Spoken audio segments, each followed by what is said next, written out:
DV sucks. It's very, very difficult because there's... So I think it's fair to say that in the last 2 months, the most recommended artist for me to react to musically has been NF. So NF is a rapper from the States whose songs are often related to mental health and his personal struggles, and they're marked by this deep introspection, this self-work he's done, but also been managed to communicate it into lyrics, kind of sublimate the pain of, his very challenging childhood and the death of his mother and the divorce of his parents and all these other themes that come up in his music, but use that in a way, or put that to words in a way that's not only musical, but like deeply moving. So I've done two of his videos, two of his songs, and people have been kind of sending me lists of songs. It's called the NF Journey to go through all of his music. And so I'm doing my best to make my way through it. But today's song is called Therapy Session. So today we're going to look at Therapy Session by NF. If you are new here, a warm welcome. My name's Dr. Sil. I'm a junior doctor from Australia working in mental health, and in my free time I make mental health education and entertainment videos on YouTube. Although I'm a doctor, it's very important to remember there's no patient-doctor relationship formed in these videos, and all advice is general in nature. If you do like this kind of content, please consider subscribing. We're almost at 100k subscribers, which is awesome. Let's get into the video.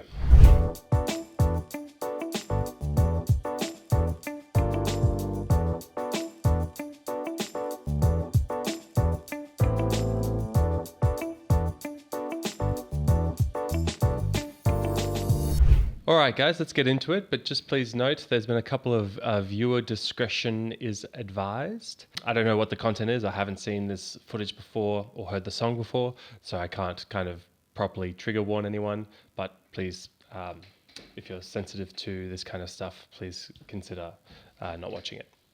Let's give it a crack.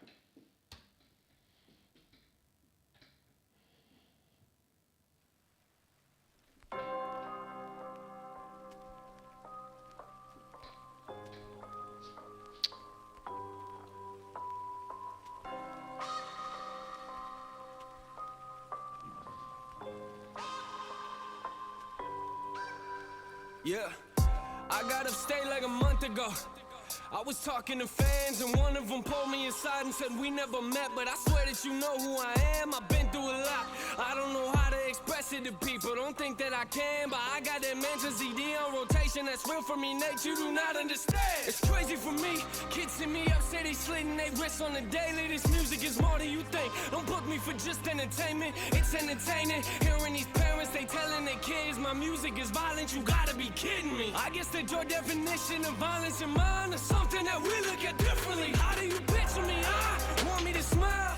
You want me to laugh? You want me to walk in the stage with a smile on my face when I'm mad and put on a mask? For real though, I mean, what you expect from me? I'm trying to do this respectfully. They say that life is a race. I knew my problems would probably catch up eventually. I do my best to be calm. How you gonna write me and tell me you slaughter my family? That's just a glimpse of the stuff that gets said to me. These are the parts of my life that I'll never see. Whew, sorry, I had to kind of stop it before it gets away. The issue with rap songs is there's so much content condensed because they're going through their lyrics so quick. But there's two big things I wanted to kind of address already. That was a really intense start to a song. With NF music, I don't necessarily, find it like... it's obviously not this upbeat rap where you just want to dance to it, when you want to move to it. I actually find it like it makes me quite still because it's so intense and important content and confronting, right? That was an incredibly confronting start to a video clip to start with self-harm with a razor. I guess I'm always cautious when there's kind of public displays of self-harm because of the risk of romanticizing it, and the risk of kind of, I don't know, there is an effect in the media where if a famous person dies by suicide, a lot of like the rate of suicide in the population increases. So after Kurt Cobain's death by suicide, there was an increase in suicides. So seeing things, negligible of the angle that the artist is taking. Seeing things in the media can worsen that behavior, I guess. But anyway, this is out and it's got 66 million views. So it's worth commenting on, right? Already 66 million people have seen it. So it's not like my video will change the direction of it. But I do want to talk about self-harm because it's a complicated arena. Self-harm is a behavior, right? And the behavior is the objective thing that you see, but there can be many different reasons why a behavior is elicited. And so some people may self-harm with a goal to die by suicide. Some people may self-harm with a goal to regulate, especially people who have issues with dissociation. So there's a fight and flight response that people get. We've all gotten it. A lot of people also get a freeze response.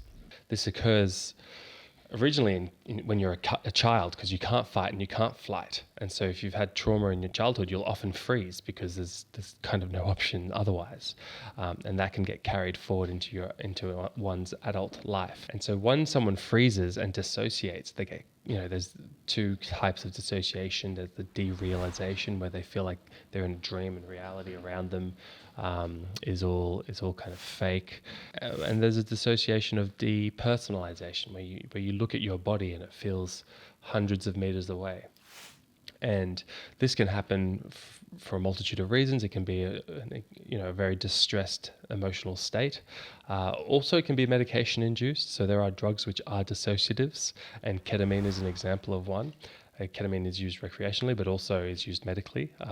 Much more regulated version of ketamine than what you'd find on the street, and dosed appropriately can be extremely helpful for pain and as an anesthetic. So dissociation is very common, and so people may self-harm to reassociate with the body. So it's also commonly seen in people with borderline personality structure, where emotions kind of are in control of the person rather than the person being in control of the emotions. And often people have had the experience where they won't get the attunement from caregivers or relationships that they need without displaying significant displays of distress.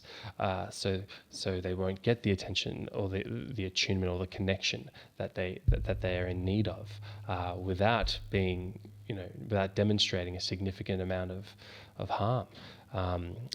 And so self-harm is very dangerous, and definitely leads to suicide, death, I should say, and is essentially being used as, I guess, a defense mechanism, but it's not a helpful defense mechanism. And so the goal is to find other ways to redirect whatever is driving the self-harm, that energy, that anxiety, that pain, to redirect that pain into another behavior that could be more adaptive, more helpful. So there's a lot of different kind of work to be done, but really dialectical behavioral therapy, understanding mindfulness, understanding cognitive behavioral therapy and restructuring cognitive distortions. So if someone is catastrophizing, identifying the catastrophizing, thought challenging it using different techniques that you might learn in CBT or DBT, using mentalization-based therapy or schema-based therapy or mindfulness strategies to calm the body. And if really needing self-harm, there are ways to do it in a way that doesn't cause permanent pain. So a bucket of ice, to put a hand in a bucket of ice is an extremely painful experience. I can't do it, but it's better than cutting yourself. And so that is a strategy that I've seen being used for some people. If you're wondering or want ideas for strategies for you or someone that the best person to talk to is the healthcare worker you're connected with. And if you're not connected to a healthcare worker, you've got some homework. If your brain goes to self-harm as a means of regulating distress, then you've obviously been through so much that it's very hard to get through it alone, and getting a team around you and getting the right social supports is going to be critical in progressing to a life worth living. So consider all that. The second part of the reflection, gosh, I talk a lot. It's already 9 minutes in. Sorry, guys. But the second part of my reflection here is the intensity of his commentary that he gets from making such intense music and having people talk about their self-harm, their death, the way the music influences them. And that's really difficult. It's something I identify strongly with, because obviously if you have a mental health YouTube channel, you're going to get content, or comments I should say, of people in distress, people wanting your help, people seeking advice, personal advice. But that's why I make the disclaimer. That's why there's a disclaimer in the description saying, this is not a patient-doctor relationship. This is a parasocial relationship. And so all advice is general in nature, because I do not know you or your circumstances, and I cannot provide specific advice to you, because there's always so much more content you get in an assessment that it needs to be elicited in order to drive a management plan.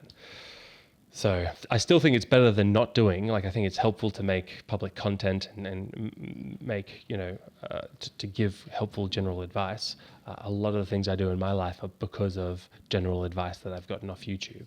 And it's up to you guys actually to decide who to trust and not trust. And if you think I'm not trustworthy, then, well, please leave a comment describing why, and I'll do my best. But that's what I wanted to say about that. Let's crack on. Aggressive. I am not here for acceptance. I don't know what you expected, but what you expect when you walk in a therapy session. Therapy session. Therapy session.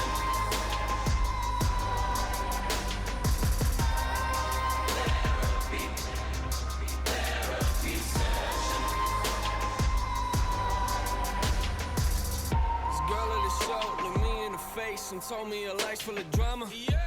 Said her dad is abusive, apparently he likes to beat on her mama. I got so angry inside, I wanted to tell her to give me his number.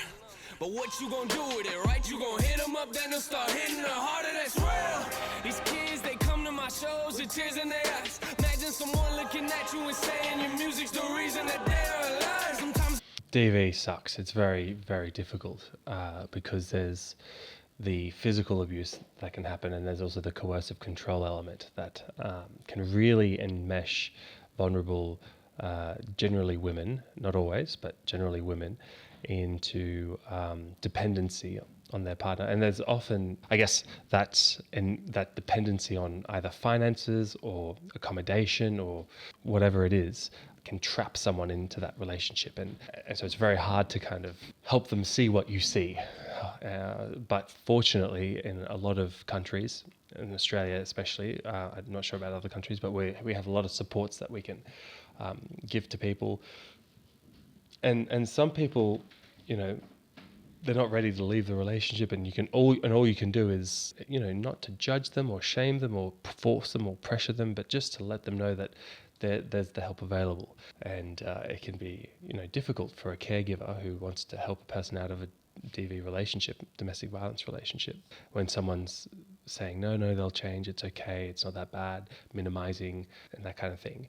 But it's better to maintain an ongoing relationship rather than to try and force someone out of a relationship they don't want to kind of get out of, because then you can affect the long-term rapport, and you've got to make the judgment call there. So DV is complicated because of those factors, but my strategy, I always try to ask about it. If I'm getting a sense that something's up, I'll try and make sure that the person's aware of all the resources available to them.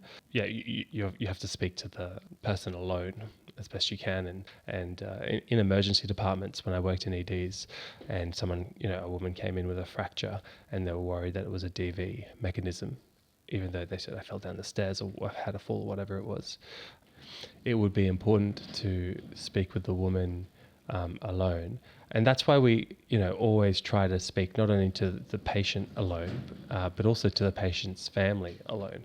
And it speaks to a bigger kind of point of view that it's just so important to first have, it's important to have group reviews, but also to have individual reviews to get different perspectives.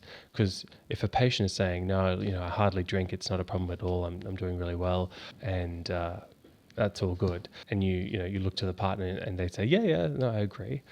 Then sometimes you speak to the partner and they say, actually, I think it's quite a big problem that the amount that they drink is unhealthy and it's causing problems and blah, blah, blah. And you get a totally different story. So collateral information is critical and very important in working with patients.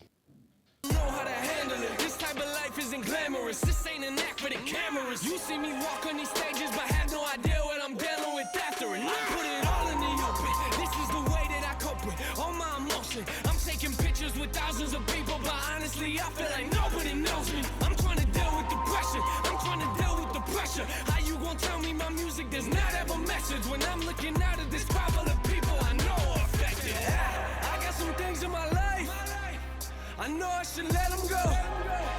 Let me jot it down. Let me take a mental note. I put it all on this microphone.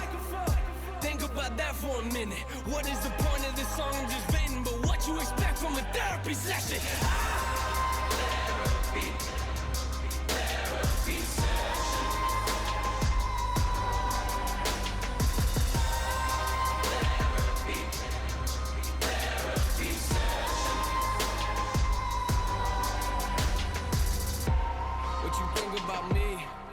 That doesn't worry me. I know I handle some things immaturely. I know that I need to grow in maturity. I ain't gonna walk on these stages in front of these people and act like I live my life perfectly. That doesn't work for me.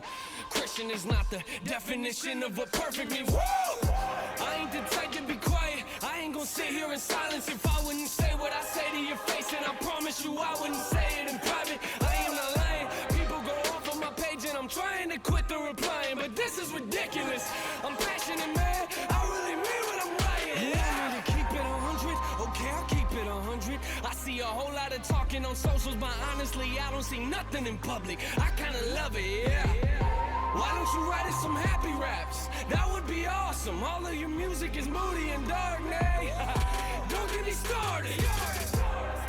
You wanna know what it's like if you met me in person? Listen to my verses. This music is not just for people who sit in the pews and pray at the churches. Nah, I've been rejected. I don't expect everyone to respect it. I don't expect you to get my perspective, but what you expect from a therapy session?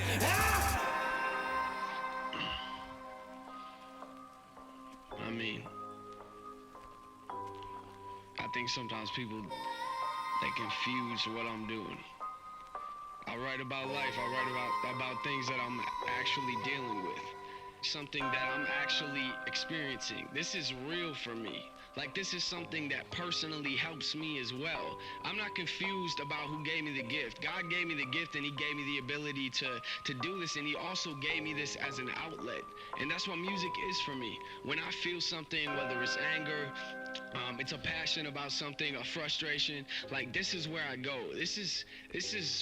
That's the whole NF Real music thing, man. This is real for me. I need this. This is a therapy for me.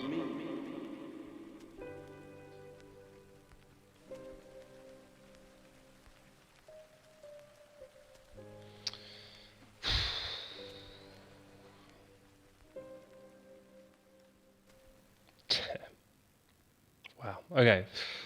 Two big reflection points there that I wanted to share. Number one was the effect of DV on the development of the child. And number two is therapy for traumatized individuals. Whew, gosh, that was an intense song. So the kind of depictions of DV and the child in the corner covering her ears, it's horrid. And it's particularly sinister to have that environment because what is a home? What is your family? What are your parents? When you're a child, you don't actually have that developed a sense of who you are as self. You know, a baby. There's a famous quote that goes, "There's no such thing as a baby." And the quote, "There's no such thing as a baby," is really all about how a baby needs a caregiver, needs an adult caregiver to connect to as an extension of itself, to care for it, to change the nappy, to feed it, all those things. It can't exist alone. And as a child grows, they develop a sense of self. Okay, but the way that that's done is through modeling our parents. And if the dynamics between the parents are unstable, what happens to the sense of self? It becomes unstable. We need a safe base. We need that safe, secure relationship with parents in order to develop a safe sense of who we are. Because we're all just kids who learned to parent ourselves based on how our parents parented us, right? That, like, I'm just a child who's acting as an adult based on the adults that I modeled. And so are my parents. So we're all just kids at the end of the day. That's one way to look at it. So when you have these environments that are inherently unstable, it's not just tough for the 5 or 6 years that the child is exposed to it or whatever it is. It's tough for the rest of the child's life. And that's why therapy is critically important, because when you meet a therapist, you can form a new relationship, and the therapist is trained in being a stable base for you to model, for a person who has an unstable self to model, so that they can build a sense of stability. But when someone has been as traumatized like this, like NF is talking about, so there is a defense mechanism called intellectualization. It's when you essentially try to use the abstract nature of what you're talking about and the complexity of language to protect from the emotional weight of the issue at hand. So I'm learning about doing psychotherapy and how to be a psychotherapist. That's part of my training. That's where I'm up to right now. It's what I'm reading about. And it's all about these different, there's lots of writings, textbooks among textbooks about these different perspectives and techniques and object relations and what's happening when they dysregulate here. They're modeling the parent or whatever it is, and you can really intellectualize it. But at the end of the day, this is all kind of intellectualization in a way. It's a way of, it's important, but at the end of the day, what really matters is that you're a human being, right? That you're a person, and that the person has a rapport with you, a connection with you, and feels a therapeutic alliance. That's the most important thing in psychotherapy, and I think everyone would agree. It's the relationship with a practitioner, because we are social creatures, and although psychotherapy back in the day used to be quite cold and you wouldn't even face the psychotherapist, you'd face away, and there's still a role for that kind of psychotherapy in today's world, most psychotherapy is about exploring your issues as a team, which means to be a team, you need to have a relationship, a respectful, understanding relationship with the therapist. All right, I think I've bantered on enough about therapy and therapeutic alliance and the importance of the relationship, but that's what I wanted to talk about. That was actually the first thing I wanted to talk about. The second thing I wanted to talk about is how he relates music to a therapy session. And that is a mature defense mechanism called sublimation, and kind of putting, like, what he's essentially saying is that I've got this extremely traumatic past, and that the way that I process this, because it needs to be processed, is via making music, which is not only sublimating it, which means taking pain from one thing and putting it into something more constructive, so taking the pain of the traumatic history and putting it into something like making music, but it's altruistic as well, because it helps a lot of people who have been through similar situations to feel like someone else understands what they're going through.